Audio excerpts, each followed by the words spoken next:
No centro do corredor da prestigiada clínica estava a faxineira Vera.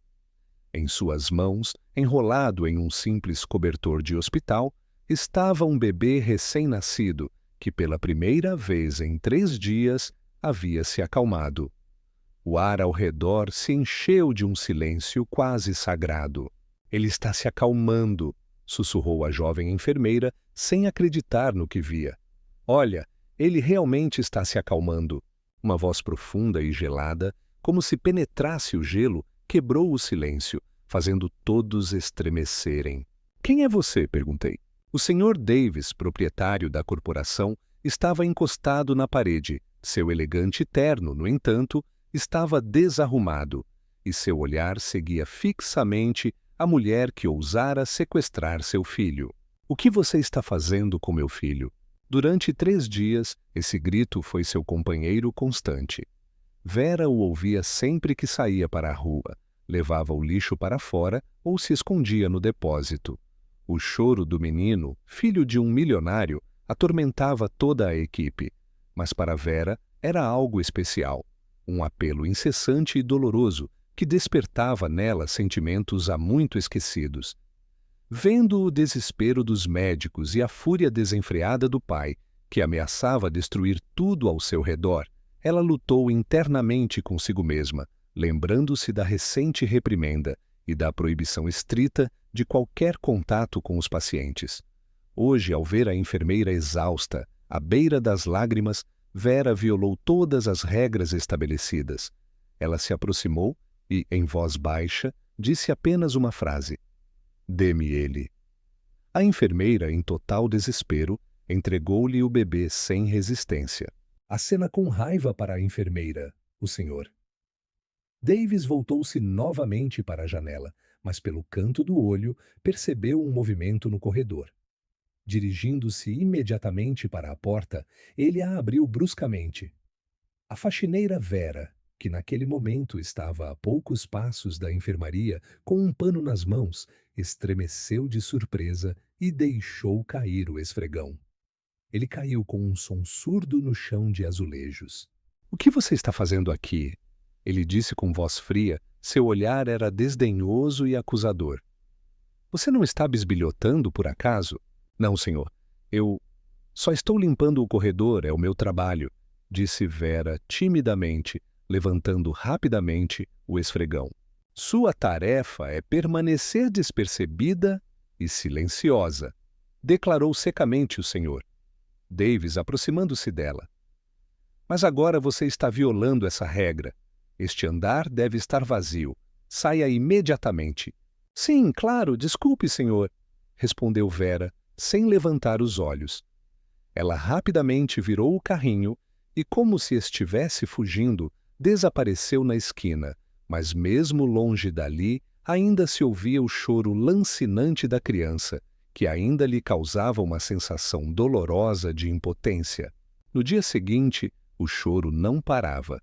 Ele soava por toda parte, como um ruído de fundo que irritava e penetrava em todos os cantos da ala. Vera evitava cuidadosamente o corredor que levava à enfermaria de Davis, cumprindo suas tarefas em salas distantes. Em um pequeno depósito cheio de recipientes com soluções de limpeza, ela trocava a água do balde quando Mark, um técnico experiente com olhos cansados, mas bem-humorados, entrou na sala com um rangido. Ele era um dos poucos com quem Vera às vezes trocava algumas palavras. "Você soube?" perguntou ele, encostando-se na parede. "Há rumores de que nosso rico já está prestes a processar a clínica. Pela 2ª noite consecutiva, nem ele nem seu bebê conseguem dormir." "Eu ouvi um grito", disse Vera calmamente, torcendo o pano úmido. "É uma pena o que aconteceu com o bebê." "É claro que sinto muito pelo bebê, mas é melhor você ficar longe disso, Vera", disse Mark. "Ontem, esse Davis gritou tanto com a enfermeira que ela ficou chorando no banheiro. Basta o menor motivo para ele encontrar um culpado e fazer com que um de nós pague o pato. Você se lembra de como foi repreendida naquela vez?" Vera assentiu e seus ombros se encolheram ainda mais. Mark estava certo. Ela precisava pensar no trabalho, no seu futuro, mas em seu coração brotava uma rebelião. Como era possível simplesmente ignorar o sofrimento de um ser tão pequeno? Mais tarde, empurrando o carrinho pelo corredor, Vera escolheu conscientemente o caminho mais longo, que ainda assim passava pelo quarto de Davis. Ela se manteve longe da porta, tentando não olhar para ela, mas não conseguiu evitar diminuir o passo. Um médico alto e grisalho, com um jaleco impecavelmente passado, entrou no quarto. Era o médico-chefe da clínica, o Dr. Peterson. O Sr. Davis, sem se virar, irradiava uma tensão que era evidente mesmo sem palavras. Durante seu segundo turno, Vera limpava a sala de descanso. A porta estava entreaberta e, através dela, ouvia-se a conversa baixa de duas jovens funcionárias. "Não aguento mais isso", resmungou uma. "Esse choro já está nos meus ouvidos mesmo em casa. E o pai? Ele parece um animal enjaulado, frenético. E o que você precisa?" "Todos os indicadores do bebê estão normais. Nós verificamos tudo: alergias, cólicas, problemas neurológicos. Ele está completamente saudável", argumentou a segunda. "O próprio Dr. Peterson não sabe o que fazer. É simplesmente um caso insolúvel.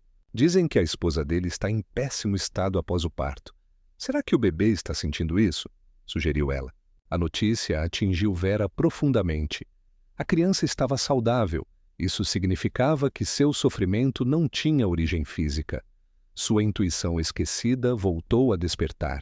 A lembrança das palavras de sua avó de que os bebês choram com a alma, não com o corpo.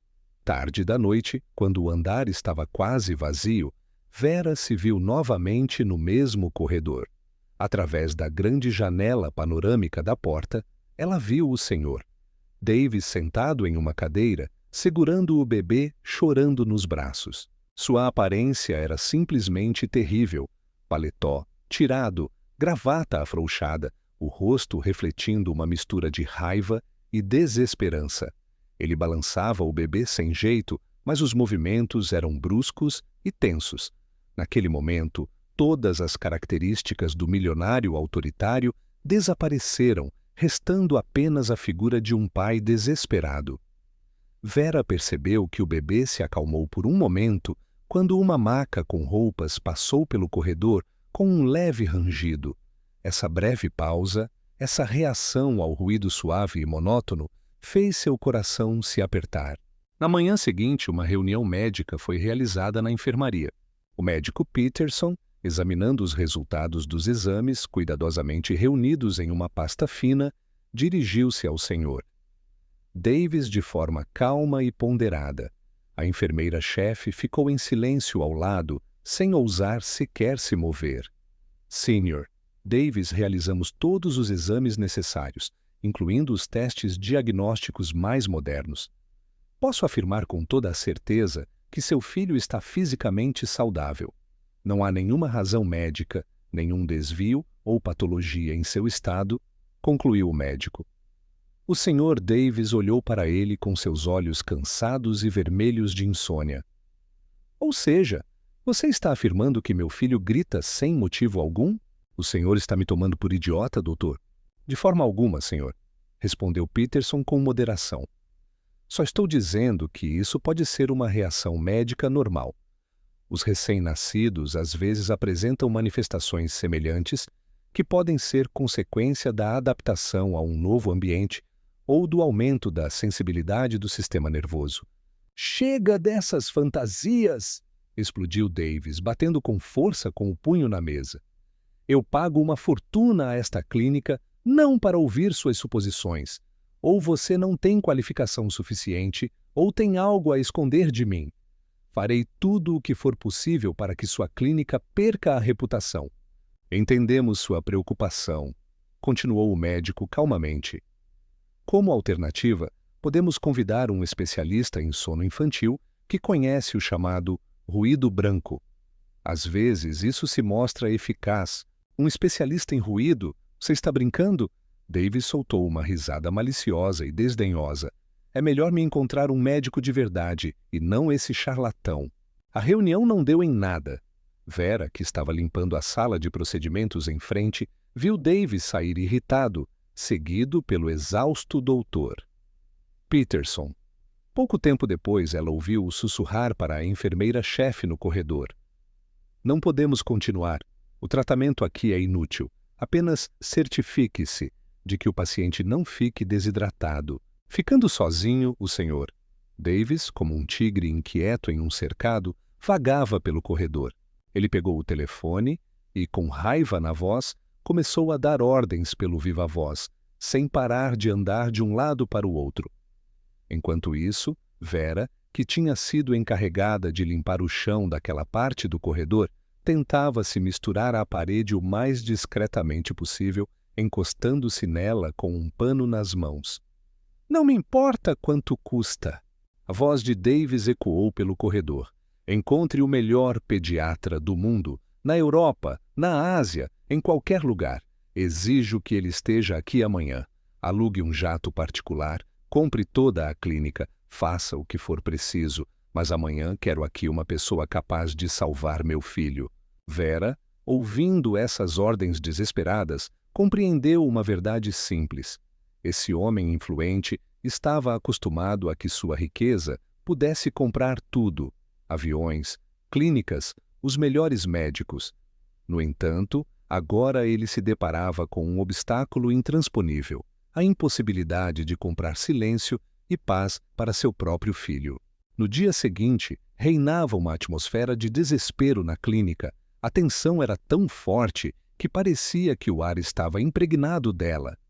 Vera sentia dentro de si uma luta entre dois sentimentos opostos: o medo animal de perder o emprego e um instinto quase maternal que a impelia inexoravelmente à ação. Durante o almoço, sentada no canto mais afastado da copa, ela tentou comer seu modesto almoço, mas a comida não descia. O choro da criança, que chegava até ali, era surdo e insistente, como uma dor de dente. Mark abriu a porta novamente, trazendo nas mãos uma caneca com café fumegante. Seu olhar estava ainda mais cansado do que o normal, e sem dizer uma palavra, ele sentou-se em frente a Vera e tomou um grande gole da bebida. Você parece fora de si, ele finalmente disse, olhando fixamente para ela. Está pensando o tempo todo naquela criança? Vera assentiu lentamente, sem tirar os olhos de sua caixa. Não consigo parar de pensar nisso, Mark. Ele é tão pequeno, não deveria sofrer assim. Ninguém deveria, confirmou o técnico. Mas isso não é da nossa conta, Vera. Você finalmente entende? Nós somos apenas pessoas comuns. Nosso trabalho é consertar e limpar, não nos intrometer em assuntos que não nos dizem respeito e receber dinheiro por isso para viver. Só isso. E se ninguém puder ajudá-lo? Ela sussurrou. Os médicos estão impotentes. Esse Sr. Davis está disposto a dar tudo o que tem, mas isso não o salva. E você acha que uma faxineira com um pano pode fazer algo onde cientistas com diplomas são impotentes? Mark sorriu, mas não havia zombaria em seu olhar, apenas uma ironia amarga. Vera, acredite em mim. Trabalho há 20 anos em lugares assim. Já vi pessoas como Davis inúmeras vezes. Para ele, assim como para mim, você não é uma pessoa. Somos apenas uma ferramenta, uma unidade funcional. Se você fizer algo errado, ele vai te esmagar e nem vai perceber o que fez. A administração da clínica ficará do lado dele, pois ele injeta milhões nos cofres deles. No mesmo dia, você será expulso para a rua e seu nome será esquecido. Eu sei, sussurrou Vera baixinho. Você está certo, claro, você está mesmo certo. O medo me domina, um medo muito forte. E não tenha medo, insistiu Mark. O medo é nosso protetor. Ele nos ajuda a sobreviver. Você tem dívidas, precisa viver de alguma forma. Você não pode se dar ao luxo de perder tudo por causa de... O quê? Por causa de uma onda passageira de compaixão? Acredite em mim, o mundo não ficará melhor por causa disso. Apenas surgirá mais um desempregado. Ele tomou seu café até o fim e se levantou. Só tenha cuidado, está bem? Não arrisque à toa. As palavras de Mark a atingiram como um banho frio, congelando por um instante suas emoções internas. Sozinha na silência da copa, que agora soava especialmente alta após sua saída, ela chegou a uma conclusão insuportável. Ele estava certo em tudo, em absolutamente tudo. Ela era nada, um espaço vazio. Qualquer ação sua seria interpretada como ousadia, violação da disciplina, uma atitude ridícula. Terminando o almoço, ela voltou ao trabalho, tentando afastar todos os pensamentos sobre qualquer outra coisa que não fosse a limpeza dos azulejos e as manchas nos espelhos. À noite, quando seu turno estava chegando ao fim, ela testemunhou uma cena que, mais uma vez, virou tudo de cabeça para baixo. Uma jovem enfermeira, tentando acalmar um bebê, ligou um aparelho especial que emitia um ruído branco. Um chiado monótono e prolongado saía do alto-falante. Por um momento, a criança realmente se acalmou e a enfermeira sorriu aliviada. No entanto, logo seu rosto se contorceu novamente em uma careta e ele rosnou com uma força ainda mais desesperada, como se aquele som artificial lhe causasse uma dor física real. Observando o que estava acontecendo, Vera chegou a uma conclusão definitiva. Todos estavam fazendo tudo errado. Em vez de ouvir a voz dele, tentavam abafá-la, mas bastava compreender o seu silêncio. O caminho para casa parecia interminável. Ela caminhava lentamente, absorta em seus pensamentos. A cidade fervilhava, brilhava com luzes, vivia sua vida intensa, mas Vera não percebia nada disso. Parando diante da vitrine de uma loja infantil, ela viu manequins de bebês em berços aconchegantes.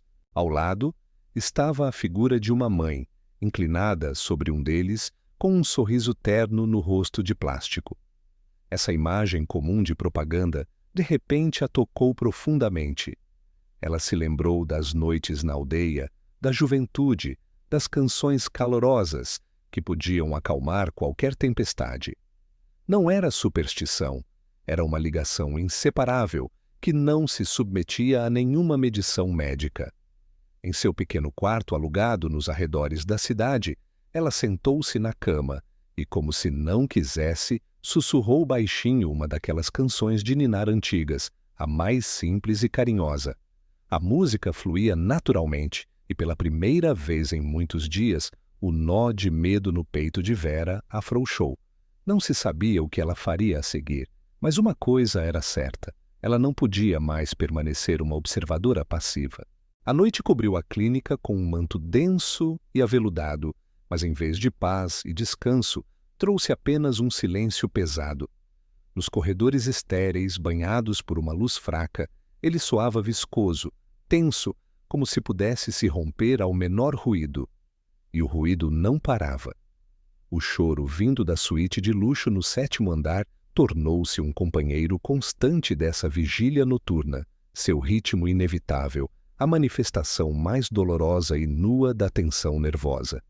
Ele penetrava pelas portas maciças, refletindo nas superfícies lisas de azulejos, rastejava pelos tubos de ventilação, preenchendo os cantos mais distantes do andar, como uma fumaça sinistra. Vera terminava seu turno penetrada por uma fadiga pesada que penetrava cada célula do seu corpo.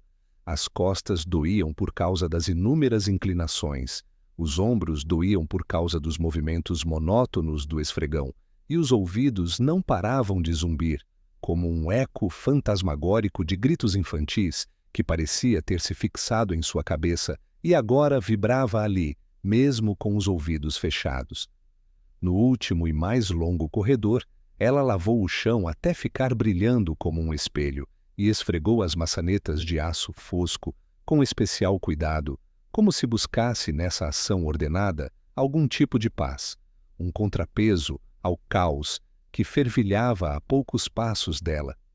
Agora, empurrando com dificuldade e lentidão o carrinho rangente, ela caminhava para o depósito, para seu pequeno oásis, onde finalmente poderia trocar de roupa e se isolar no silêncio ensurdecedor da megalópole noturna, onde suas lágrimas se dissolveriam no barulho geral dos carros e do vento. Seu caminho inevitavelmente a levava a passar pelo posto da enfermeira noturna.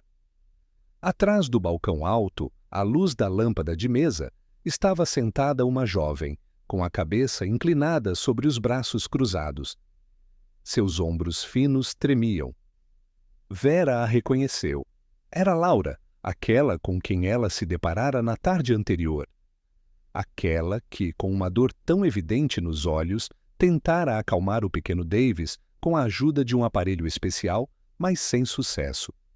Vera, tentando não fazer barulho, estacionou cuidadosamente seu carrinho na sombra, ao pé de uma grande palmeira datilífera que estava em um vaso.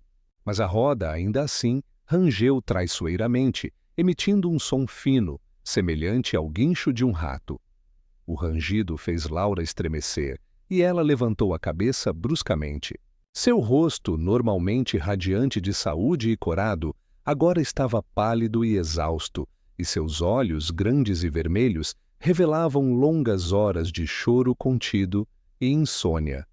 Ao ver Vera, Laura corou e rapidamente esfregou as bochechas com a mão, removendo os traços de lágrimas. "Noite difícil?" perguntou Vera. Sua voz era baixa, quase imperceptível ao som do choro que ainda continuava, que ali, bem ao lado da enfermaria, soava especialmente claro e comovente, como se penetrasse diretamente nos ouvidos. Laura exalou profundamente, como se a pergunta de Vera tivesse destruído toda a sua força contida. "Você nem imagina", sussurrou ela, cobrindo as têmporas, como se tentasse parar a dor que pulsava nelas. "É simplesmente horrível, um horror incessante e infinito. Ele não me dá paz nem por um minuto. Acho que vou enlouquecer. Esse grito vai me perseguir por toda parte, até mesmo nos meus sonhos. Volto para casa, vou dormir, mas ele continua ecoando na minha cabeça." Vera acenou com a cabeça em solidariedade, dando alguns passos em direção ao balcão. Ela entendia esse sentimento como ninguém. "E o seu pai? O Sr. Davis?" O Sr. Davis enlouqueceu completamente. Laura ficou em silêncio, sussurrando, olhando para os lados do corredor escuro que levava à enfermaria, como se temesse que suas palavras pudessem chegar até ele através das paredes. Há cerca de 1 hora, ele expulsou o doutor Edwards da enfermaria. Você imagina? O Dr. Edwards, o principal neonatologista, um verdadeiro gênio da medicina. Ele veio para a consulta noturna de rotina e Davis simplesmente ficou parado na porta, imóvel, e sussurrou: "Mais um desses torturadores inúteis de jaleco branco." Ele afirmou que todos nós éramos inúteis, que só causávamos dor ao bebê com nossas ações e exames, e que ele mesmo lidaria com a situação. Ele literalmente expulsou o médico pela porta. Edwards estava furioso, mas o que ele podia fazer? Ele só podia aconselhar a não incomodar Davis até a chegada de Peterson pela manhã, para não agravar a situação já existente. E agora ele ficou sozinho com ele. "Completamente sozinho?" repetiu Vera, e seu coração se apertou. Uma sensação de frio tomou conta dela. Um homem à beira de um colapso nervoso e uma criança gritando era uma combinação explosiva que poderia explodir a qualquer momento. "Absolutamente", confirmou Laura com cansaço, quase fechando a mandíbula. Ele se trancou no quarto. Eu até ouvi o clique da fechadura. Pediu para não ser incomodado até a visita do doutor. Peterson pela manhã, em hipótese alguma, para ser sincera, acrescentou ela, baixando a voz.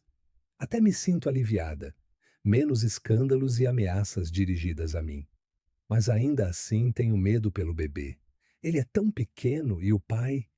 Ele o sacode e agita tanto que tenho medo que ele possa machucá-lo sem nem mesmo perceber. Desesperada, ela olhou para Vera, tentando encontrar em seus olhos pelo menos algum apoio, um pouco de compaixão. "Ele não come nada desde ontem de manhã. Eu mesma levei o jantar para ele. Bife, legumes grelhados, tudo o que ele costuma pedir. Ele nem olhou." Simplesmente empurrou a mesa, tudo se espalhou, o prato se quebrou. Declarou que não tocaria em nada enquanto seu filho estivesse sofrendo. Só bebe água de garrafa, uma atrás da outra. O que podemos fazer? Como fazê-lo comer? Não podemos alimentá-lo à força, certo? A enfermeira-chefe ordenou que não interferíssemos, apenas registrássemos tudo no diário. Observar e anotar. É fácil dizer. Ele ama muito o filho, sussurrou Vera, como se repetisse em voz alta o que há muito se tornara seu único apoio. Nesse oceano de desespero, esse pensamento era o único farol, a única luz que dava esperança. O amor tinha que encontrar uma maneira de atravessar a escuridão, não podia ser apenas uma força destrutiva. Ama! Ele é obcecado! Exclamou Laura com força genuína. Isso não é amor, é um desejo absorvente de posse, uma espécie de impotência furiosa. Ele olha para ele como se não fosse uma criança, mas um objeto que se tornou a causa de um fracasso catastrófico, destruindo sua imagem. De manhã, ele fez um escândalo tão grande com o doutor Peterson que parece que toda a casa ouviu. Ameaçou retirar todas as suas doações, privar a clínica de financiamento e processar todos nós, de médicos a faxineiras, por danos morais. E então? Então, quando Peterson saiu, ele simplesmente caiu na cadeira, cobriu o rosto com as mãos e começou a chorar. Imagine, um homem como ele, sem conseguir conter as lágrimas. Lágrimas verdadeiras, sinceras. Seus ombros tremiam. Eu percebi isso de relance, através do vidro, quando passava com um soro para a enfermaria vizinha. 5 minutos depois ele se recompôs e seu rosto voltou a exibir a habitual máscara de aço e raiva. Laura, recuperando o fôlego, ficou em silêncio e só agora, de verdade, percebeu o olhar de Vera. Por que você ainda está aqui? Seu horário de trabalho já acabou há muito tempo. Sim, já estou indo, respondeu Vera, sua voz soando artificial. As palavras pareciam presas em sua garganta. Só queria verificar se estava tudo bem. Bem, e tirar o lixo da lixeira? Ela fingiu trocar o saco na lixeira ao lado do balcão para que sua explicação parecesse mais convincente. Boa noite, Laura. Se é que isso é possível, claro. Ela seguiu em frente com o carrinho, virou a esquina, afastando-se da luz da enfermaria e parou na escuridão densa. O coração batia tão forte que parecia que ia explodir a qualquer momento. As palavras de Laura pintaram em sua imaginação uma imagem assustadora, um homem exausto, faminto e agressivo, deixado sozinho com um bebê chorando. Os avisos de Mark ecoavam em seus ouvidos. Ele vai destruir você sem perceber. Um medo frio, como uma onda pegajosa, percorreu sua espinha. Era preciso ir embora. Agora mesmo. Virar as costas e ir embora. Apagar tudo da memória. Isso não dizia respeito a ela. Ela já havia dado alguns passos em direção ao depósito quando ouviu passos baixos e ritmados atrás de si. Sem pensar 2 vezes, Vera se escondeu em um nicho na parede, tornando-se praticamente indistinguível da sombra. O segurança noturno, um homem alto com um rosto cansado, se aproximou. Ele parou na porta do quarto de Davis, ouviu o choro que vinha de lá, suspirou profundamente e, depois de murmurar algo ininteligível, continuou seu caminho pelo corredor. Essa cena comum e rotineira, ao que parecia, não deveria causar nada além de irritação, mas, por alguma razão, assustou Vera profundamente. Para os que estavam ao redor, era apenas uma pequena inconveniência, um problema que poderia ser simplesmente superado até o amanhecer. Só Vera sentia que por trás daquela porta se escondia algo muito mais sério. Quando os sons dos passos do guarda se calaram ao longe, Vera ainda não conseguia se mover, paralisada em seu nicho. E naquele mesmo instante, o choro vindo da enfermaria mudou. Imperceptível, mas Vera, cuja audição havia se aguçado ao máximo nos últimos dias, percebeu imediatamente essa transformação. O grito deixou de ser apenas exigente ou desesperado. As notas ásperas e raivosas desapareceram, substituídas por algo mais agudo, sutil, com tons trêmulos e em pânico. Não era mais um protesto, mas um grito desesperado, vindo do fundo do coração, um eco de terror animal, o grito de um pequeno ser que foi levado ao limite, ao fim de suas possibilidades. O som paralisou Vera. Ele a penetrou profundamente, ressuscitando em sua memória uma lembrança aguda e dolorosa. Em um piscar de olhos, ela se viu não no corredor bem equipado da clínica, mas em seu antigo quarto apertado, como se o tempo tivesse voltado muitos anos atrás. Lá fora, a nevasca rugia e os últimos carvões se consumiam na lareira, e na cama, enrolada em cobertores velhos, gritava desesperadamente sua filhinha, Kátia. Vera balançava-a incessantemente, mas nada conseguia acalmar seu sofrimento. Ela estava sozinha, desesperada, à beira de um colapso nervoso, e parecia que aqueles gritos rasgavam sua alma em pedaços. O cansaço quase a paralisou, mas ela começou a cantar, baixinho, quase inaudível, uma velha canção que sua mãe cantava para ela. E a criança se acalmou.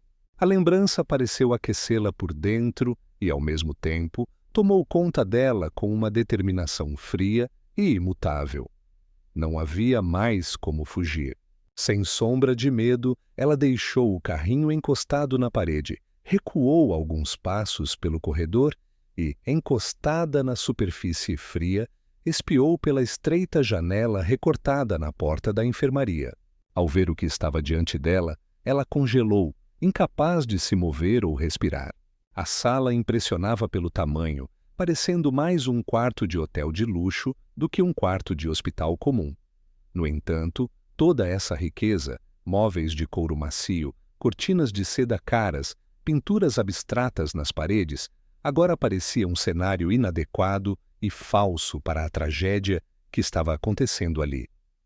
À luz fraca do abajur, Dave se agitava de um canto a outro. Sua aparência autoritária e assustadora, habitual em um terno impecável, desaparecera, deixando apenas uma sombra exausta. Cabelos despenteados, mangas enroladas de uma camisa amarrotada com o colarinho desabotoado, rosto pálido e barbudo com olheiras escuras, como se tivesse levado um forte golpe. Toda a sua aparência era uma máscara de angústia dolorosa. Ele vagava inseguro pela sala, segurando o filho nos braços estendidos, como se tivesse medo de tocá-lo, como se ele fosse incrivelmente quente ou venenoso. Seus movimentos eram nervosos, arrítmicos. Ele tropeçava com frequência, como se estivesse bêbado ou possuído. Ele murmurava algo para si mesmo, e Vera ouvia fragmentos de sua fala dirigidos ao bebê, uma mistura insana de ameaças, súplicas e promessas. "O que mais você quer?" Ele sussurrava, sua voz rouca, como se estivesse rouca, e ele sacudia nervosamente o embrulho nas mãos. "Eu fiz tudo o que podia. Chamei os melhores médicos do mundo. Eles não encontraram nada. Você está saudável. Você está me ouvindo? Você está completamente saudável. Então por que você grita assim? O que mais você quer de mim?" Ele parou no meio da sala, olhando para o rosto do filho, distorcido pelas lágrimas, cheio de perplexidade. "Dinheiro? Poder? Você quer minha empresa? Eu vou te dar tudo. Tudo o que você quiser. Agora mesmo vou transferir todas as ações para você. Quer? Só pare. Por favor, filho, apenas fique em silêncio. Pelo menos por alguns minutos. Eu te imploro. Eu te darei tudo o que você desejar." Seu olhar caiu sobre a janela, atrás da qual brilhava a lua cheia. "Você quer que eu pegue essa lua para você? Eu vou comprá-la, contratar os melhores engenheiros, construir um foguete e entregá-la diretamente para você. Só me diga como fazer isso. Por favor, me diga o que eu preciso fazer." De repente ele parou, como se tivesse tido uma nova ideia. Com cuidado, Como se tivesse medo de quebrar alguma coisa, ele colocou o filho chorando em uma caixa de vidro. O bebê imediatamente intensificou seus gritos, sentindo-se abandonado. Davis pegou o telefone na mesinha de cabeceira. Vera observou seus dedos procurarem com dificuldade os botões certos na tela. Alô, sou eu. Não importa que sejam 3 da manhã. Escute, é urgente. Preciso encontrar... não sei. Alguém que possa parar essa loucura. Estou disposto a pagar qualquer quantia. Você me entendeu? Ele gritou no telefone, sem esperar pela resposta, e jogou o telefone com força desesperada no sofá macio. Ele pegou a criança nos braços novamente. Sua paciência, aparentemente, havia chegado ao limite. A criança, segurada nos braços, contorcia-se, seu corpinho tenso como uma corda esticada, e o rosto, banhado em lágrimas e saliva, adquiriu uma tonalidade vermelha. De repente, dando mais uma volta brusca e desordenada, o senhor Davis bateu com o pé na perna de uma mesinha de café baixa. Por um instante, ele perdeu o equilíbrio. Seu corpo inclinou-se para a frente, as mãos que seguravam firmemente a criança tremeram e o bebê inclinou-se com receio, quase escorregando de seus braços. Vera segurou um grito com a mão na boca, os olhos cheios de desespero. Seu pai gemeu baixo, controlou-se e abraçou o filho. Vendo no rosto de Davis não raiva, mas medo, frio e animal, como se fosse mortal, Vera percebeu que isso tinha sido a gota d'água para ela. Davis percebeu que quase deixou cair o próprio filho. Esse episódio pareceu esvaziá-lo de todas as suas forças. Ele deslizou para uma poltrona de couro profunda, como se tivesse sido jogado, e deixou a cabeça cair no encosto. Ele não tinha mais a menor energia para balançar o filho, acalmá-lo. Ele o apertou contra o peito, olhando para o teto com um olhar vazio e enlouquecido, enquanto ele continuava a gritar bem na sua cara, como se tentasse desesperadamente escapar de seus braços. Todos os medos, todos os sábios conselhos de Mark, toda a sua cautela de muitos anos desapareceram instantaneamente, como se tivessem sido derretidos pelo fogo do horror que ela viu. Em vez do milionário todo-poderoso e seu herdeiro, ela viu 2 seres atormentados e desesperados, pai e filho, presos em uma armadilha sem saída de dor e medo, incapazes de sair dela sozinhos. Um pouco mais e teria ocorrido uma ruptura irreversível. Naquele momento ela deixou de ser Vera Novak, uma modesta faxineira com uma advertência em seu histórico profissional. Ela era a única adulta na sala, a única que entendia como quebrar esse círculo vicioso. Sua intuição maternal despertou. Ela se lembrou de como acalmar uma criança chorando, como ajudá-la. Virando-se, ela silenciosamente, mas rapidamente, dirigiu-se pelo corredor. Seus passos, que normalmente soavam arrastados e pesados pelo cansaço, agora eram leves, elásticos e firmes. Ela não levou o carrinho. Deixou-o na sombra como algo que havia cumprido seu papel, como um símbolo de sua antiga vida de submissão. Ela se aproximou da porta maciça da enfermaria, feita de madeira escura. Sua mão parou por um segundo sobre a pesada maçaneta de cobre. Um último pensamento desesperado e assustador passou por sua cabeça. O que estou fazendo? Não vou apenas ser demitida. Ele vai me destruir. Ele vai ao tribunal. Vai me acusar de agressão, de invasão. Vão tirar tudo o que me resta. Mas então ouviu-se novamente o mesmo choro angustiado, rouco e em pânico atrás da porta, e toda a indecisão desapareceu. Restou apenas esse som e a certeza absoluta de que ela precisava agir. Ela respirou fundo, encheu os pulmões de ar e, com delicadeza, mas com determinação, girou a maçaneta. A porta se abriu com um clique quase inaudível. Ele ou se esqueceu ou já não tinha forças para fechá-la. O passo de Vera foi quase imperceptível, quase inaudível. Ela entrou e a porta se fechou com um rangido, isolando-a do corredor seguro. No quarto havia um ar pesado e abafado, impregnado com o cheiro de esterilização e desespero. O Sr. Davis, que estava de costas para a porta, virou-se ao ouvir o clique silencioso da fechadura. Seu rosto exausto adquiriu traços agudos na penumbra. Ao ver Vera em seu uniforme cinza, ele pareceu paralisar, sem acreditar nos próprios olhos, e então seu rosto se contorceu em uma careta furiosa. "Eu disse para ninguém entrar aqui!" ele gritou, sua voz parecendo o rangido de metal. "Você não ouve ou está apenas procurando um motivo para ser demitida? Saia! Agora mesmo!" Ele se aproximou dela de forma ameaçadora, ainda segurando o filho que gritava. Vera recuou instintivamente para a porta, o coração batendo forte na garganta. Todos os pensamentos que ela pretendia expressar se dissiparam. Ela apenas levantou a mão com a palma para frente, num apelo silencioso por misericórdia, e, sem olhar para ele, mas para o embrulho que se contorcia em seus braços, sussurrou baixinho: "Por favor, senhor, me dê apenas 1 minuto." Sua voz tremia, em tom suplicante, sem sombra de medo, apenas com uma profunda e sincera esperança nos olhos. 1 minuto? Para quê? Ele parou a 2 passos dela, seu olhar a perfurando. "Para você limpar a poeira aqui?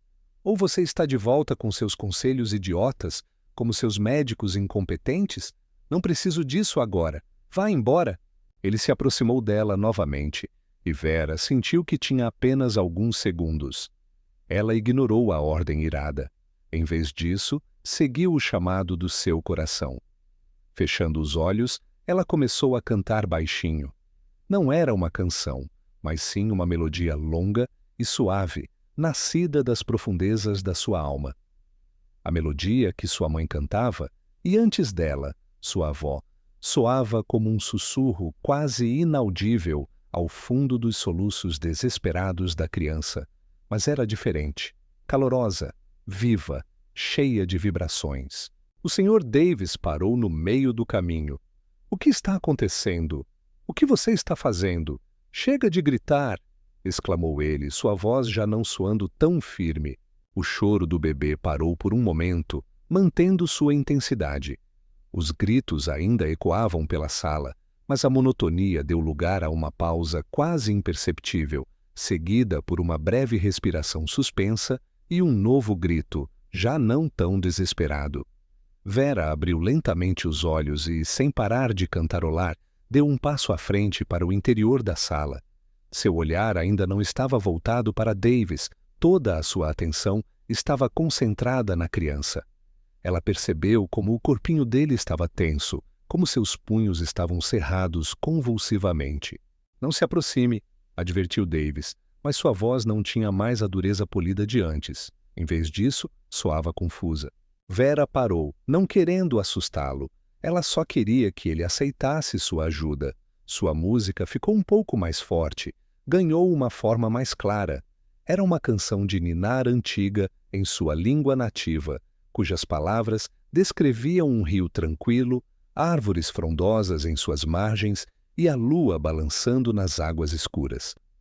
Sem se mover, ela simplesmente cantou, colocando toda a sua ternura e carinho em cada nota. E então algo incrível aconteceu. A criança se acalmou. Seu choro não parou instantaneamente, mas gradualmente se acalmou, como a neve derretendo sob o sol da primavera. Os gritos fortes e desesperados deram lugar a soluços, depois a um gemido baixo e, em seguida, a suspiros curtos e convulsos. O bebê soluçou algumas vezes. Seu pequeno corpo nos braços do pai começou a relaxar, seus dedinhos se abriram. O Sr. Davis ficou paralisado, com medo até de respirar. Seu olhar passava do filho para aquela mulher incomum de uniforme cinza, e seu rosto refletia total incompreensão. Pela primeira vez em muito tempo, um silêncio profundo e incomum tomou conta da sala, quebrado apenas pela voz suave de Vera e pelo ronco rouco do bebê adormecido. Vera cantou por mais alguns instantes, até ter certeza de que o bebê estava dormindo profundamente. Sua respiração adquiriu um ritmo uniforme e profundo. Ela se calou baixinho, e a sala ficou em completo silêncio. O Sr. Davis, como se carregasse cuidadosamente o tesouro mais precioso, aproximou-se do berço especial e colocou o filho lá dentro. Por um longo tempo, ele ficou inclinado sobre ele, sem conseguir acreditar no que via. Então, endireitou-se e virou-se lentamente para Vera, que ainda estava parada na porta, pronta para desaparecer a qualquer momento. Como? Sussurrou ele, e essa palavra quase inaudível no silêncio soou como um tiro. Como você conseguiu isso? Vera apenas deu de ombros, sem encontrar as palavras certas. Isso é tudo o que restou da velha canção, senhor. Ela disse baixinho. A velha canção? Repetiu o senhor. Davis incrédulo, sua voz baixa, como se temesse que um som alto rompesse a atmosfera mágica que reinava na sala. Ele se aproximou de Vera, e agora ela podia ver seu rosto com mais clareza. A raiva deu lugar a um espanto impressionante e a uma profunda e mortal fadiga. Procurei os melhores especialistas para o meu filho, disse ele. Deram-lhe a ouvir gravações de sons da natureza, música clássica, algum ruído especial.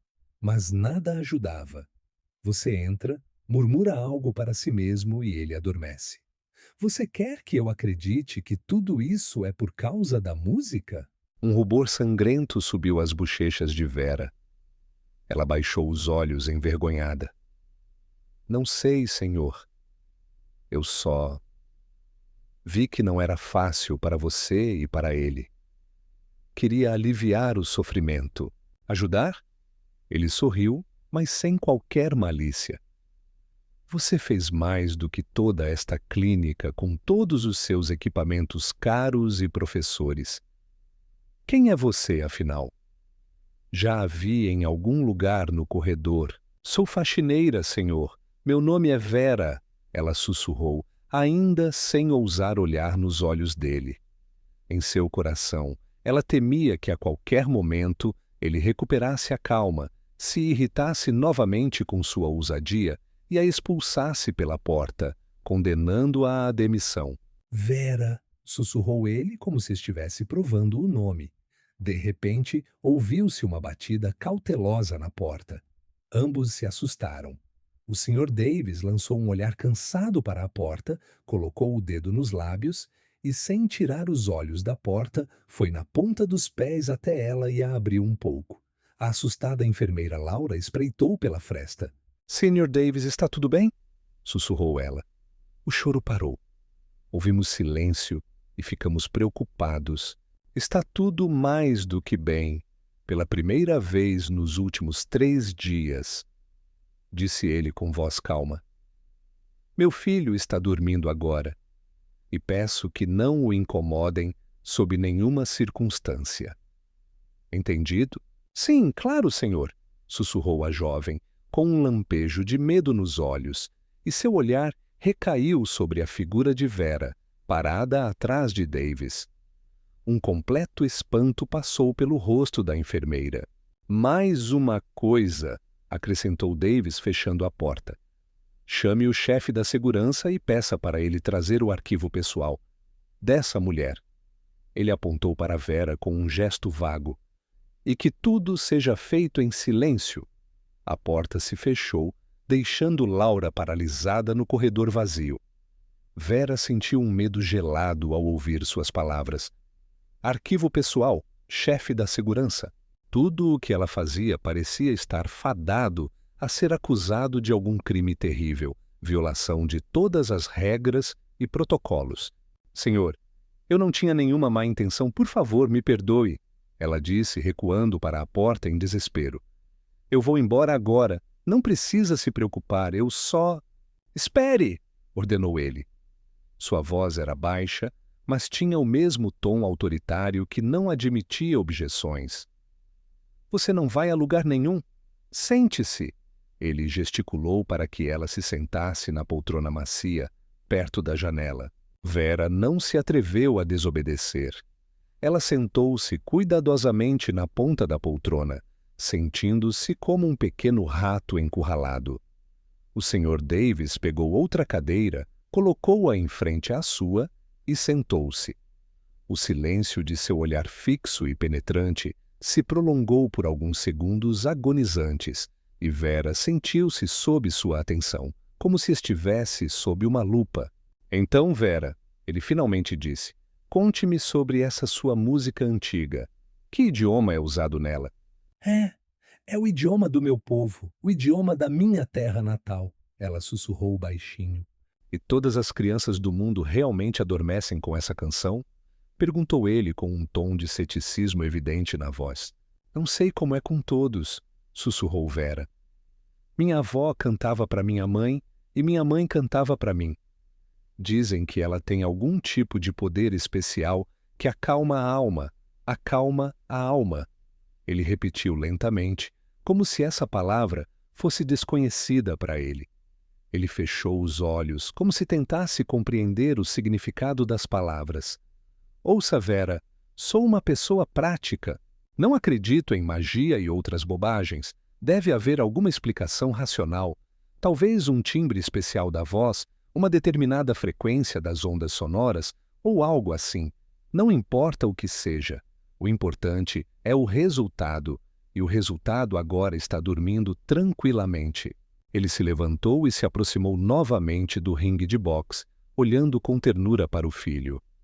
Eu mal dormi 72 horas e estava pronto para destruir esta clínica até os alicerces.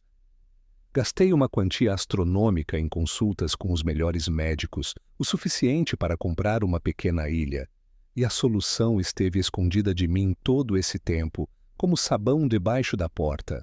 Ele voltou a se dirigir a Vera. Não sei o que você fez, e, sinceramente, não quero saber. Mas uma coisa eu sei com certeza. Você não vai sair daqui, pelo menos até que meu filho se recupere e volte para casa. De repente, a criança se mexeu durante o sono e soluçou baixinho. O Sr. Davis ficou tenso, seu rosto novamente tomado pelo pânico. Vera, instintivamente, levantou-se da cadeira, aproximou-se do berço e começou a cantarolar baixinho a mesma melodia calmante. O bebê se acalmou instantaneamente e mergulhou em um sono profundo. Vera ficou parada ao lado dele por mais alguns instantes e, então, sentindo o olhar fixo de Davis sobre si, voltou para sua cadeira. O olhar do senhor. Davis para ela mudou. O ceticismo deu lugar a algo que parecia respeito. Ele voltou a sentar-se no seu lugar. Quanto lhe pagam aqui, Vera? Perguntou ele com franqueza. A pergunta colocou-a numa situação embaraçosa. Eu não sei dizer ao certo, senhor. Tenho um salário por hora e trabalho em vários locais. Os detalhes não são importantes. Estou disposto a pagar o dobro. Não, 20 vezes mais por cada hora que passar aqui, nesta enfermaria. Sua única responsabilidade é ficar ao lado do meu filho e cantar para ele quando necessário. O resto não lhe interessa. Você aceita? Vera olhou para ele com os olhos arregalados, incapaz de emitir qualquer som. 20 salários por hora? Só por cantar? Parecia incrível, como um sonho louco. Seu silêncio durou tanto tempo que o senhor... Davis ficou preocupado. Há algo que não está bom, não é suficiente, diga o seu preço, estou disposto a pagar, disse ele, com voz brusca e profissional. Não, senhor, o que você... Ela finalmente conseguiu dizer. É demais, é muito. Eu simplesmente não consigo acreditar nisso. Sim, concordo. Claro que concordo. Bateram na porta mais uma vez de forma discreta e suave. O Sr. Davis levantou-se e abriu a porta. Na soleira da porta, um homem corpulento em um terno formal, representante da segurança, olhava para ele. Ele segurava uma pasta fina nas mãos. Sem dizer nada, o senhor. Davis pegou a pasta do chefe de segurança sem convidá-lo a entrar. Espere no corredor, talvez você precise de ajuda, disse ele, fechando a porta descuidadamente na frente do homem perplexo. Em seguida, Davis dirigiu-se à mesa, acendeu a lâmpada e a luz suave iluminou seu rosto tenso, e a pasta fina que ele segurava nas mãos.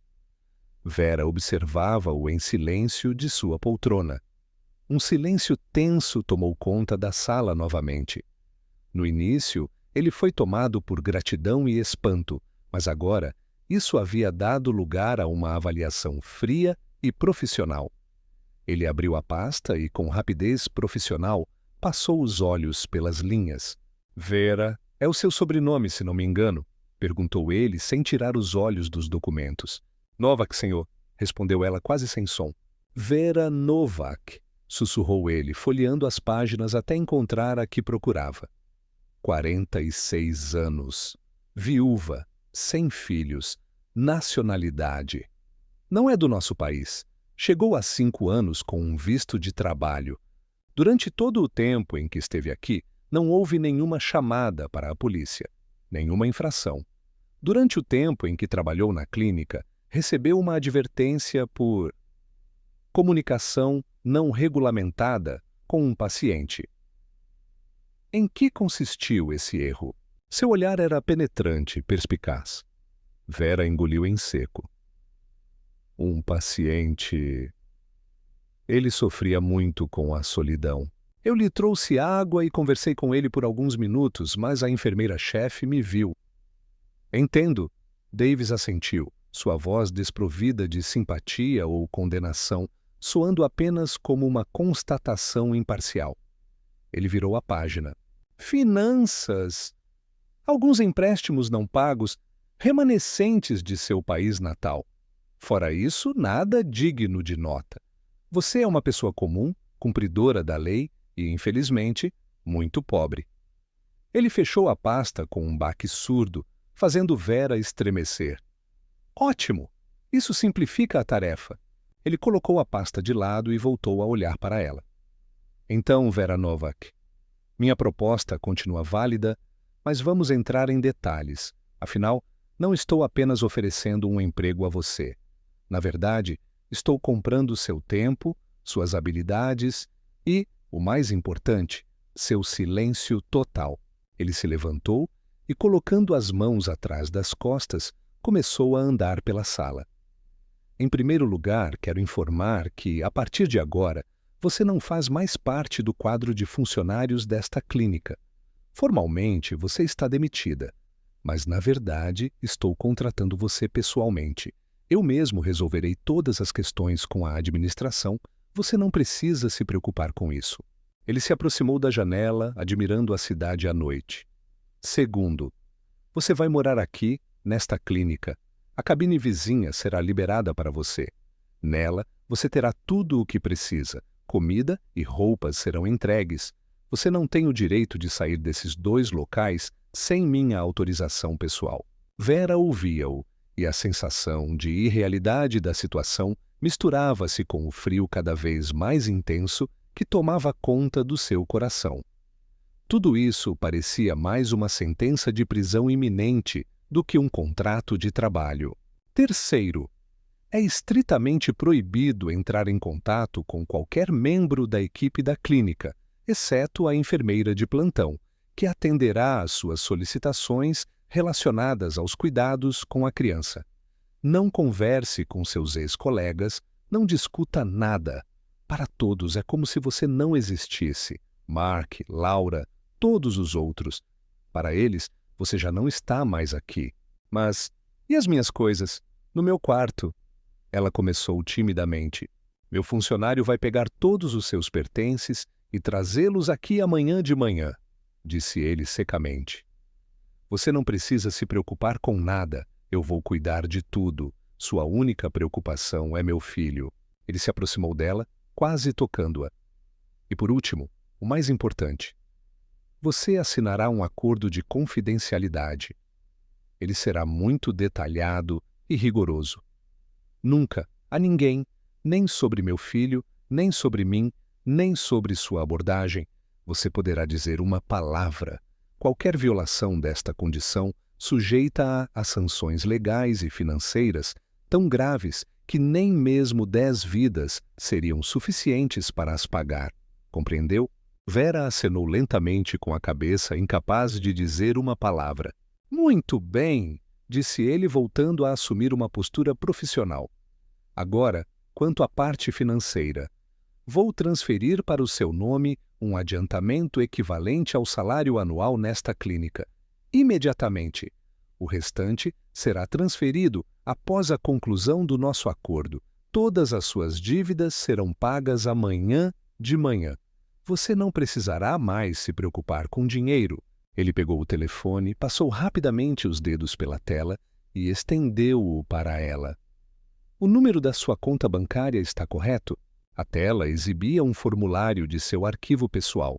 Vera se esforçou para decifrar os números e confirmou seu consentimento com um aceno de cabeça. O dinheiro será creditado em alguns minutos, disse ele, guardando o telefone. Agora vou entrar em contato com o advogado. Ele chegará em 1 hora e trará todos os documentos necessários. Por enquanto, você pode relaxar. Ele se aproximou da porta que ligava os quartos e a abriu. Esta é sua casa temporária. Acomode-se. Se o seu filho acordar, você sabe o que fazer. Ele falou e saiu para o corredor, deixando Vera na luxuosa sala, no centro de sua nova, incomum e perturbadora realidade. Por alguns minutos ela ficou sentada, paralisada, tentando compreender tudo o que havia acontecido na última hora. Então, levantando-se lentamente, ela se aproximou do berço. O bebê dormia tranquilamente, seu peito subindo e descendo ritmicamente. Ela tocou gentilmente sua mãozinha e ele, confuso, apertou seu dedo. Naquele momento, Vera não sentiu medo, mas uma onda de ternura aguda e penetrante. Ela cruzou a soleira da sala ao lado. Lá também havia um quarto espaçoso e luxuoso, com uma cama grande e confortável, televisão e banheiro separado. Para ela, isso era uma fortuna. Ela se dirigiu à janela. Lá embaixo, ao longe, as luzes da cidade cintilavam, onde ela se sentia tão sozinha. Agora sua solidão se tornou total. Ela parecia isolada do mundo, presa em uma gaiola dourada.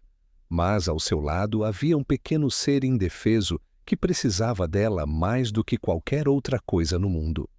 E isso mudou tudo. A primeira manhã da nova vida foi surpreendentemente tranquila.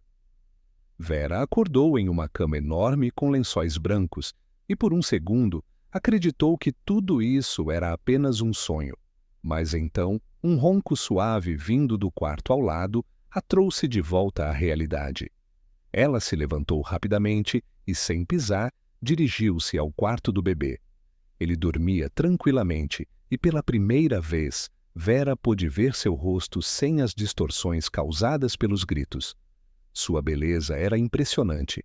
Nariz pequeno e delicado, bochechas rechonchudas e cílios longos e escuros que criavam uma sombra suave na pele. Um sentimento caloroso surgiu em seu coração. Alguém bateu suavemente à porta. Vera estremeceu, mas, lembrando-se de que agora tudo ali estava sob seu comando, aproximou-se e abriu a porta. Na varanda, esperava por ela uma enfermeira desconhecida, uma mulher de idade com um rosto desprovido de qualquer calor ou expressão. Ela carregava uma bandeja nas mãos. "Bom dia! Meu nome é Margaret. Sou sua enfermeira de plantão", disse ela com uma voz calma e neutra. "Aqui está seu café da manhã, bem como tudo o que você precisa para cuidar da criança pela manhã. Se precisar de ajuda com alguma coisa, aperte o botão de chamada. Eu virei imediatamente." Seu olhar estava voltado para algum lugar acima da cabeça de Vera e não havia o menor sinal de simpatia em sua voz. Suas palavras revelavam apenas o cumprimento imparcial de uma instrução. "Obrigada", disse Vera baixinho. "E o Sr. Davis?" Margaret informou que o senhor. Davis tinha ido para casa descansar e voltaria depois do almoço. Ela acrescentou que o advogado chegaria às 10 da manhã e pediu a Vera que não saísse do quarto. Depois de dizer isso, Margaret se virou e saiu, deixando Vera em um estado de incerteza. Mais tarde, como prometido, um homem em um terno caro trouxe várias malas grandes. Elas continham todos os seus poucos pertences do apartamento alugado, mas naquele interior luxuoso pareciam insignificantes e inadequados. A blusa velha e surrada ficava ao lado do roupão de grife que ela ganhara pela manhã, criando um contraste gritante. Às 10 horas em ponto, o advogado apareceu. Era um homem magro, elegantemente vestido, com um olhar perspicaz e uma pasta fina de couro decorada com um relevo de crocodilo. Em vez de se apresentar, ele passou imediatamente a discutir o caso, colocando um documento detalhado sobre a mesa. Este é um contrato padrão de confidencialidade e prestação de serviços, disse ele sucintamente, estendendo-lhe uma caneta elegante. As disposições principais são simples. Você se compromete a manter em sigilo qualquer informação sobre a família Davis, sobre o estado de saúde do filho deles e sobre os métodos de seus cuidados. Na página 17, como você pode ver, há uma multa de 10 milhões por violação desses termos. Você também confirma que está participando voluntariamente e não tem nenhuma reclamação contra seu antigo empregador, a clínica St. Jude. Ele falava rápido e claramente, e Vera mal conseguia acompanhar seus pensamentos. 10 milhões, um número incrível, fantástico, que lhe parecia irreal. Você pode ler o documento, disse ele, percebendo sua confusão, mas é proibido discutir seu conteúdo. Vera pegou a caneta. Sua mão tremeu involuntariamente. Por que ler? De que adianta? Ela já havia caído na armadilha, e esse documento apenas consolidava juridicamente sua falta de liberdade. Ela assinou sem hesitar no local indicado pelo advogado. O advogado, silenciosamente, reuniu os papéis, guardou-os em uma pasta e, acenando com a cabeça, retirou-se. Levou apenas 5 minutos para que ela ficasse oficialmente amarrada de pés e mãos.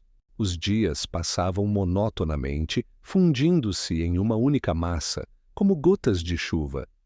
Seu mundo se limitava a 2 quartos e a um menino pequeno, a quem ela chamou de Daniel em seus pensamentos, já que ninguém se preocupou em lhe dar um nome verdadeiro. Ela cuidava dele, trocava as fraldas, alimentava-o com a mamadeira que Margaret trazia e, claro, cantava. Cantava para ele quando ele adormecia, quando acordava, quando simplesmente observava o mundo com curiosidade, com seus enormes olhos castanhos escuros. E ele ficava tranquilo. Nunca mais ouviu aquele choro terrível e angustiante. Todos os dias, o senhor. Davis aparecia depois do almoço, revigorado e descansado, com um terno impecável. Sentava-se em silêncio na poltrona e observava. Apesar de nunca levantar a voz, sua presença invariavelmente enchia a sala de tensão. Seu olhar, voltado para Vera e seu filho, escondia uma complexa mistura de gratidão, desconfiança e algum tipo de ciúme incompreensível. Ele tentava obstinadamente desvendar o segredo dela. "É a mesma melodia?" perguntou ele em uma das noites, quando Vera cantava uma canção de ninar para o bebê. "Não, senhor, são muitas, todas elas de idade bastante avançada", respondeu ela, continuando a cantar. Na vez seguinte, ele pegou o telefone e ativou a gravação. "Preciso registrar isso. Talvez no futuro possamos sintetizar o som e reproduzi-lo, mesmo quando você não estiver aqui." Vera ficou em silêncio, mas algo dentro dela se contraiu. Ele ainda a via como um instrumento, uma solução temporária para um problema que podia ser estudada, copiada e depois descartada. Sua tentativa de usar a gravação dela falhou. Mais tarde, quando ele tentou mostrá-la ao filho que havia acordado, este apenas balançou a cabeça inquieto e começou a chorar. Só quando Vera se aproximou e cantou ao vivo é que a criança se acalmou. Esse fracasso irritou o senhor Davis. Ele não expressou sua raiva com palavras, mas Vera percebeu como ele cerrou os punhos. Ele mesmo tentou estabelecer contato com o filho. Desajeitadamente pegou-o nos braços, tentou acalmá-lo, balançando-o. Mas o bebê em seus braços ficava tenso, se movia inquieto. Não chorava, mas Vera percebia que ele não se sentia confortável. O Sr. Davis sentiu isso e imediatamente colocou a criança de volta no berço, depois saiu, deixando para Vera um olhar cheio de desespero e irritação. O homem que dominava o destino das corporações se mostrava impotente diante do próprio filho, enquanto uma simples faxineira lidava com ele com facilidade. Isso o humilhava profundamente. Certa vez, enquanto o bebê cochilava, Vera estava parada perto da janela, olhando para o corredor. Seu olhar encontrou Mark, que empurrava lentamente seu carrinho de ferramentas. Ele parou diante da porta deles e ficou olhando fixamente para ela por alguns instantes, como se esperasse ver algo significativo. Seus olhos revelavam ansiedade, inquietação, e Vera queria desesperadamente dizer algo a ele, mas não se atrevia. As palavras de Davis, "Para eles você não está mais aqui", ecoavam em sua cabeça, e ela se afastou da janela, com o coração apertado por uma dor aguda de solidão. Ela era um fantasma dentro das paredes daquela clínica, visível apenas para uma pessoa e uma criança pequena. Mais uma semana se passou, transformando-se para Vera em um dia interminável, confinada entre as paredes de 2 enfermarias. Certa vez, no início da manhã, o Sr. Davis apareceu no quarto, quebrando a rotina habitual. Ele não estava vestindo seu habitual terno social, mas uma camisa polo escura simples, e seu rosto refletia uma mistura de agitação e cansaço. "Hoje ela será transferida da UTI", disse ele com a voz quase inaudível. "Os médicos afirmam que o estado da sua esposa se estabilizou e ela poderá ver o filho." O coração de Vera apertou. Esposa, mãe do bebê. Durante todos esses meses, ela quase se esqueceu dela, totalmente dedicada aos cuidados com o bebê. Agora, ela teria que enfrentar a mulher cuja vida, na verdade, ela havia dominado nos últimos dias.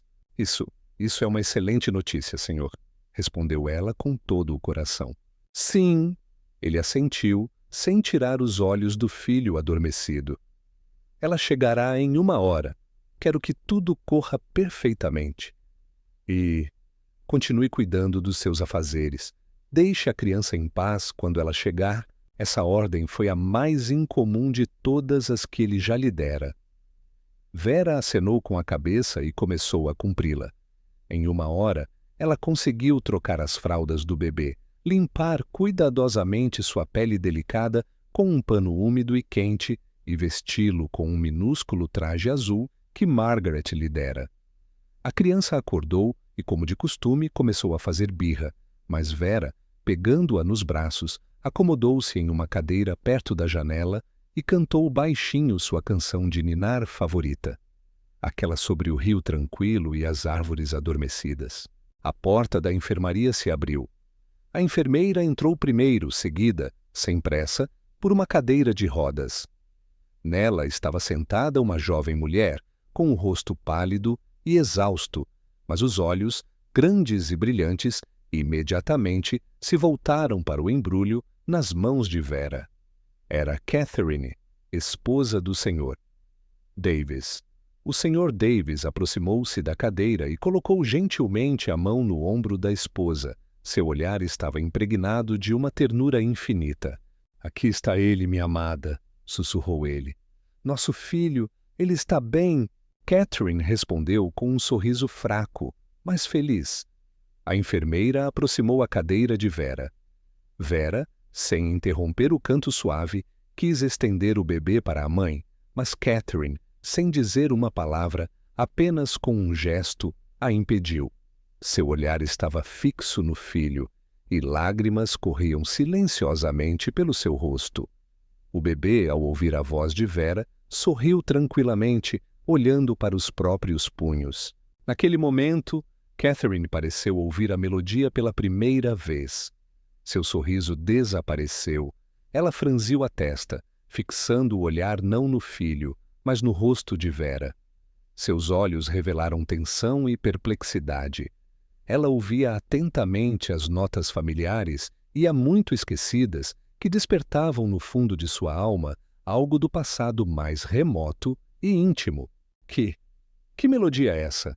Ela sussurrou, sua voz soando quase inaudível, como o farfalhar das folhas de outono. Vera ficou constrangida e ficou em silêncio. É apenas uma canção de ninar da minha terra natal, senhora, sussurrou ela baixinho, envergonhada e com o olhar baixo.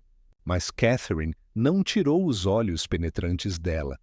Lentamente, com dificuldade, ela levantou a mão trêmula e apontou para Vera. Como você a conhece? O Sr. Davis franziu a testa, sentindo involuntariamente que algo estava errado. Catherine, o que está acontecendo? Esta é Vera. Ela está me ajudando com o bebê. Vera? Catherine pronunciou o nome com a entonação característica de sua língua nativa, e não com sotaque americano. O nome, que não ouvia há muito tempo, fez com que ela se tensasse na cadeira, abrisse bem os olhos e tivesse uma suspeita incrível, quase monstruosa. Vera. Novak? O mundo sob os pés de Vera pareceu balançar e se dissolver. Ela ergueu os olhos e encontrou o olhar de Catherine. Naqueles olhos, Vera mergulhou no passado, mostrando-lhe o reflexo de uma menina de tranças escuras que ela segurava carinhosamente nos braços 2 décadas atrás, cantando para ela a mesma canção favorita. Catherine escapou de seus lábios não como uma pergunta, mas como um gemido de reconhecimento. Um silêncio sepulcral reinava na sala. O Sr. Davis, perplexo, olhava alternadamente para sua esposa e para a mulher que ele confundia com uma empregada. Seu olhar se deteve no rosto pálido da esposa, onde se refletiam choque, descrença e algo mais que permanecia um mistério para ele. — O que está acontecendo? Ele perguntou, sua voz recuperando sua rigidez anterior. Vocês se conhecem? Mas eles não o ouviram. Catherine olhou para Vera, e seu rosto se encheu de lágrimas. Não pode ser você, ela sussurrou em sua língua nativa. Disseram-me que você tinha morrido. Lágrimas silenciosas escorriam pelo rosto de Vera quando ela baixou a cabeça. Ela balançava nos braços seu neto, filho de sua filha perdida, e não conseguia dizer uma única palavra. Naquele momento, todas as suas experiências, toda a sua dor insuportável, toda a história de sua vida pareciam ter caído sobre ela, fazendo-a sentir o peso insuportável de tudo o que havia vivido. Mãe? Sussurrou Catherine. E esse grito silencioso como um foguete rompeu o silêncio da sala, destruindo o frágil equilíbrio do mundo do Sr. Davis. A palavra mãe pairou no ar como um fardo pesado e inacreditável. O Sr. Davis ficou paralisado, como se tivesse sido atingido por um raio. Sua mente não conseguia conectar esses fatos. Essa mulher, Vera Novak, a faxineira que ele convidou, como um animal exótico, para acalmar seu filho, que ele mantinha em uma gaiola de ouro e estudava com curiosidade indiferente, era a mãe de sua esposa, sogra dele. Isso era absurdo, inconcebível, destruía sua imagem estabelecida do mundo, baseada na lógica, na posição social e no bem-estar material. Que bobagem é essa? Ele rosnou roucamente. Catherine, você está fraca, não está bem. Que mãe? Seus pais morreram naquele acidente quando você era muito pequena. Sabemos disso pelos documentos oficiais. Catherine não prestou atenção nele. Seu mundo se limitava apenas ao rosto da mulher sentada à sua frente. Eles não eram meus pais, ela disse em voz baixa, mas clara, ainda falando em sua língua nativa. Fui adotada. Eles alegaram que minha mãe verdadeira morreu durante o parto. Isso é mentira. Seu olhar recaiu sobre Vera, refletindo toda a dor de 20 anos de vida solitária. Você me enganou. Vera ergueu o rosto cheio de lágrimas para ela. Seu olhar não encontrava uma mulher adulta, mas uma menina pequena e magoada, que ela havia deixado na porta de uma casa estranha. Perdoe-me, Kátia. sussurrou ela com a voz trêmula de lágrimas. Perdoe-me, minha filha. Eu não podia fazer outra coisa. Não havia escolha? Perguntou Katrina com um tom metálico na voz. Você não tinha outra opção a não ser me abandonar? Me deixar entre estranhos e desaparecer no nada? Eles não eram estranhos, eram pessoas boas. Eu os conhecia, exclamou Vera, desesperada. Seu pai verdadeiro morreu quando você era muito pequena. Eu tive que ficar sozinha, sem recursos, sem trabalho, na pobreza. Eu passei fome para que você tivesse leite. Eu não podia lhe dar comida, nem um futuro digno, nem educação. E aquela família? Eles não tinham filhos, prometeram-me que tratariam de ti como se fosses sua filha, que te dariam tudo o que eu nem sequer podia imaginar naquela altura. Eu tinha de te dar a oportunidade de teres um destino melhor. Por que pela tua mãe? Sussurrou Catherine com amargura. Eu achei que era o melhor para você, gritou Vera com a voz trêmula. Assinei a renúncia, prometi desaparecer da sua vida para sempre, para não causar dor. Fui para outra cidade, depois para outro país. Acreditava que você estava feliz, que tudo estava dando certo. Eu nunca deixei de te amar, nem por um momento. O Sr. Davis não entendia as palavras, mas a entonação, as lágrimas e o desespero que permeavam a conversa eram mais claros do que qualquer explicação. Ele começou a compreender o que estava acontecendo. Levantando-se, ele se aproximou de Vera e quase arrancou o bebê adormecido de seus braços. Vera, atordoada com a ação repentina, recuou. Chega dessa encenação, disse ele com voz fria, passando para uma linguagem comum para que todos entendessem. Não sei que jogo vocês estão jogando aqui, mas não vou permitir que manipulem minha esposa. Ele se virou para Vera. Você está demitida. A segurança irá levá-la para fora da clínica em 5 minutos. Não se esqueça do acordo de confidencialidade. Se qualquer informação vazar, meus advogados não terão piedade de você. Não! Gritou Catherine, tentando se levantar da cadeira. Não ouse! Você simplesmente não é capaz de entender. Eu entendo perfeitamente, interrompeu Davis. Apareceu uma falsificação que... Ela não é uma impostora, interrompeu Catherine. Essa melodia, ela me é familiar. Não me lembro de onde, mas ela vem das profundezas da minha infância. Ninguém, além da minha mãe, poderia conhecê-la. Voltando o olhar para Vera, Catherine perguntou. Por que você não tentou me encontrar? Eu não tinha o direito, respondeu Vera com amargura, ignorando as ameaças de Davis. Eu dei minha palavra, mas sempre soube onde você estava. Eu acompanhava sua vida, via suas fotos em revistas, desde seu casamento até... Eu tinha orgulho de você. Foi por isso que vim para esta cidade, porque você morava aqui. E me arrumei emprego nesta clínica porque sabia que você daria à luz aqui. Queria estar perto, pelo menos assim, para poder te ver com meus próprios olhos. E nem imaginei que poderia ver meu neto. Essas palavras tocaram o coração de Catherine profundamente. Toda a sua mágoa foi desaparecendo gradualmente, dando lugar à compreensão da magnitude do sacrifício que sua mãe havia feito. Catherine compreendeu. Sua mãe nunca a abandonou. Ela sempre esteve por perto, como uma sombra invisível, acompanhando-a ao longo de toda a sua vida. E eu nem imaginava que alguém pudesse precisar de mim, sussurrou Catherine, quase inaudível. Naquele momento, o Senhor. Davis, olhando para o filho que dormia pacificamente em seus braços, compreendeu. Compreendeu a razão daquele choro inexplicável e desesperador. Compreendeu a impotência dos médicos e o segredo da velha canção. Não era magia. Era uma memória transmitida pelo sangue.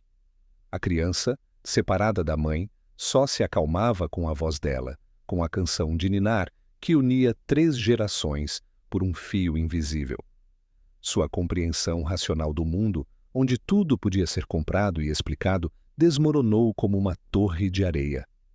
Ele olhou para Vera, e pela primeira vez viu nela não uma serva contratada, mas uma mulher cujo sofrimento era inimaginável para ele. Ele leu em seus olhos seu sacrifício, seu amor e seu desespero, e sentiu-se envergonhado. Envergonhado por seu desprezo, por sua crueldade, por tratá-la como um objeto. Ele se aproximou lentamente da cadeira da esposa e cuidadosamente entregou o filho a ela. Catherine abraçou a criança, apertando-a contra o peito. Davis ficou em silêncio por um tempo, refletindo sobre as palavras antes de se dirigir a Vera. "Perdoe-me", ele finalmente disse, e essa palavra soou estranha e pesada em sua cabeça. "Vera, eu me comportei de forma repugnante, fui cego e tolo. Perdoe-me se puder." Seus olhos não refletiam raiva, apenas um cansaço profundo e exaustivo. Ela apenas acenou com a cabeça em resposta, em silêncio. Fique, sussurrou Catherine suavemente, estendendo a mão para Vera. "Por favor, não vá embora." Mamãe Vera se abaixou e pegou a mão da filha. Ela se ajoelhou diante da cadeira, colocou a cabeça nos joelhos e chorou, pela primeira vez em muitos anos, permitindo-se viver plenamente sua tristeza, sua alegria e seu alívio. Catherine acariciava seus cabelos, apertando o filho contra si. O Sr. Davis observava em silêncio sua família, verdadeira, completa, encontrada de uma maneira tão incomum e dolorosa. Naquele momento, ele percebeu que hoje não apenas seu filho havia nascido, mas também seu próprio coração, finalmente encontrado. 6 meses passaram despercebidos. Na espaçosa sala de estar da casa de campo dos Davis, reinava uma atmosfera de idílio tranquilo, permeada pela luz do sol. O pequeno Daniel, já crescido e completamente saudável, brincava no tapete macio com brinquedos coloridos. Catherine e Vera, sentadas no sofá, folheavam juntas uma velha caixa de fotografias, cuidadosamente guardada por Vera todos esses anos. As fotos amareladas mostravam a pequena Catherine com tranças, a jovem Vera, sua modesta casinha em uma vila aconchegante. Seus olhares se cruzaram e, com um leve sorriso, elas compartilharam suas memórias. Martin, como agora se chamava o senhor, Davis entrou na sala com 2 xícaras de chá. Ele as colocou sobre a mesa, beijou gentilmente sua esposa e, com calor nos olhos, voltou seu olhar para Vera. "Não sobrecarreguem um ao outro com seus segredos", comentou ele com um sorriso. O medo não dominava mais Vera. Ela se tornou um membro pleno e amado da família. Seu quarto ficava ao lado do quarto das crianças, e todas as noites ela cantava para o neto uma canção de ninar cheia não de desespero, mas de amor terno. Catherine e Martin ouviam esse ritual com prazer. Martin, por sua vez, transformou-se. Tornou-se mais suave e equilibrado. Aprendeu a valorizar não apenas os sucessos profissionais, mas também as noites aconchegantes em família. 2 meses atrás, ele criou um grande fundo de caridade destinado a ajudar mães solteiras que se encontravam em situações difíceis. Ele não fez declarações bombásticas sobre isso, mas Vera sabia que sua iniciativa estava relacionada a ela. Ela ganhou não apenas uma filha e um neto, mas também uma alma gêmea, cuja existência ela nunca poderia imaginar.